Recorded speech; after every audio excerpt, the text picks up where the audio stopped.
Patuloy ko pong nakikita, nararamdaman, base sa kanilang mga galaw, wala mang aamin sa kanila kung ano ang kanilang tunay na plano sa 2028 presidential national election.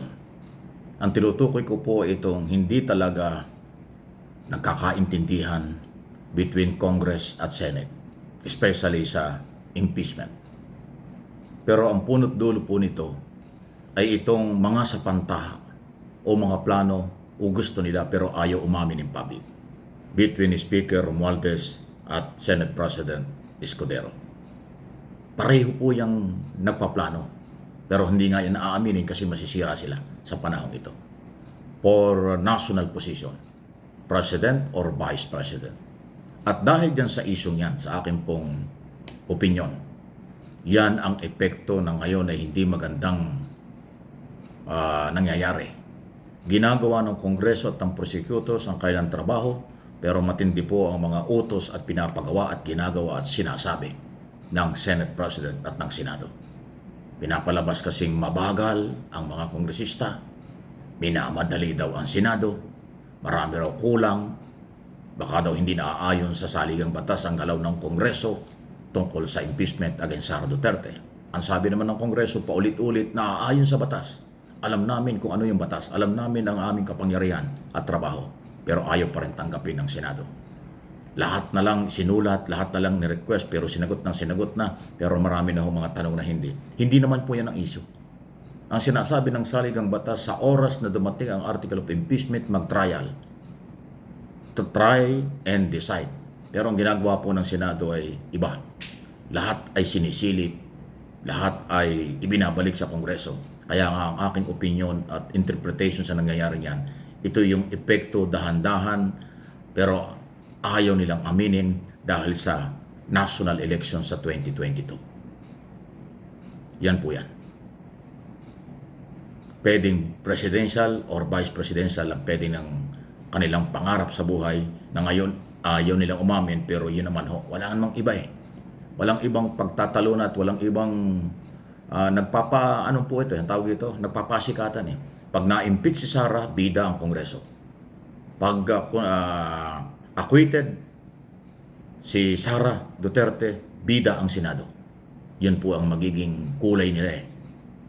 Diyan ho sila nagsasapawan. Nakuha nyo ang isyo? Yan ang dahilan sa aking opinion kung bakit sila parang nagpa-pride, ego na lang ho ang pinag-uusapan dito. At yan ang nakaka-apekto sa paghahanap ng hustisya, katarungan doon sa mga pinaggagawa at sinabi umano ni Sara Duterte. Pag-uutos na patayin ang Pangulong Marcos, First Lady at Martin Romualdez kasama sa article of impeachment. Malalaking bank account na hindi may paliwanag kasama sa article of impeachment. Confidential at intelligence funds sa Office of the Vice President kasama sa article of impeachment. Korupsyon sa Department of Education ng mga panahon yun dahil namigay siya ng 50,000 sa bawat undersecretary, ASEC at kung sino-sino, korupsyon kasama sa article of impeachment. At marami pa. Culpable violation of the Constitution, yan po ang issue. Betrayal of public trust. Napakabibigat. Pero nababaliwala ang mabibigat na pananagutan ito ng pangalawang Pangulo ng Bansa dahil sa tigas ng ulo ng mga politiko. Ang Kongreso, kawawa na dito, bugbog sarado sila. Parang pinapalabas na hindi nakakaintindi ng batas ang congressman. Kasi pinagdududahan ng Senado kung dumaan ba sa tamang proseso ang impeachment. Wow! Isamantalang tapos na yon. Inap na yung 215 signatory. Dapat nga 105 lang. Yun ang sinasabi sa Constitution, pero ginawang 215, kino-question pa rin. Talagang pinupolitika masyado. Sa pamumulitikang yan, ayan ho yung issue between Speaker at Senate President for 2028 election. Yan po ang punot dulo niyan. Ulit-ulitin ko, walang aamin dyan dahil masisira sila. Pero yan po ang dating sa aking observation, opinion sa galaw ng mga ito. Wala nang iba. Kasi nga, may epekto sa susunod na 2028 election ang resulta ng nangyayaring ito. Ulitin ko, pag guilty si Sara Duterte sa impeachment court, bida ang Kongreso. Pagka naman po acquittal, bida ang Senado, sira ang Kongreso. Vice versa, ganun po ang dating. O yan ang bihikulo for 2028. Ayan, di ba? Anong inyong masasabi dyan? Samantala, sabi ni Congresswoman Isabel Maria Zamora, isa sa mga prosecutors, hindi kami matigas ang ulo. Alam namin ang aming ginagawa.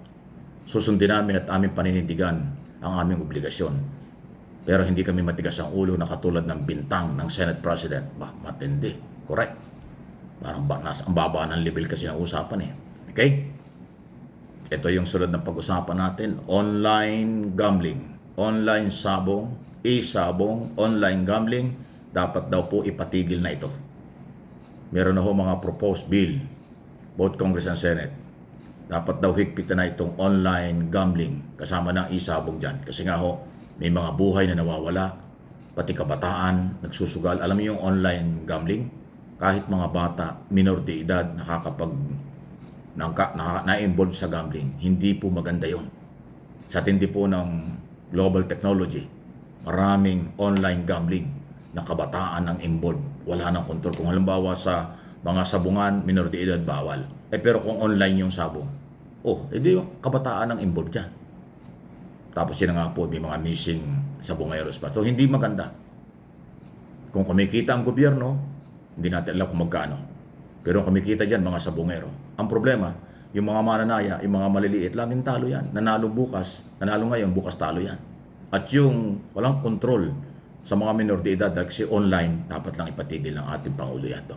Kung may batas tungkol dyan, dapat i-amend o i-abolish to protect minor, para proteksyonan ang kabataan. Huwag ma-involve sa sugal, sa halip, mag-focus sa pag-aaral, pagtatrabaho, maayos na hanap buhay, at maayos na pamilya. Kasi pasintabi na pag na-involve ka sa gambling, pag kumita ka dyan, masisira na yung ibang focus mo. Puro sugal na lang eh. Hindi naman po kultura ng Pilipino ang pagiging mabuhay sa sugal. Kung meron man yan ang negosyo, pero hindi lahat. Majority pa rin ng mga Pilipino ay kumikita sa ibang klase at maayos na trabaho at naayos na negosyo at paghahanap buhay, hindi sa gambling. Hindi natin kakambal ang gambling. Hindi naman tayo katulad ng ibang lahi. Dadayo ka pa ng Las Vegas para sa gambling, dadayo ka ng Macau para mag-gambling, dadayo ka na kung saan-saan dyan. Ang mga Pilipino, hindi gano'n, kakaunti yung gano'n. Mas gusto ng mga Pilipino ay maayos na hanap buhay, negosyo, pag-aaral ng mabuti, maka-Diyos, maka-tao, mapagmahal sa kapwa, may takot sa Diyos. Yan ang mga Pilipino. Yan ang kultura ng Pinoy. Dapat pangalagaan yan. Any comment, reaction? Sige lang po. Please like and share ang ating mga video dito sa Mike Abe Opinions, pati doon sa ating kabilang channel, MA Pinoy TV.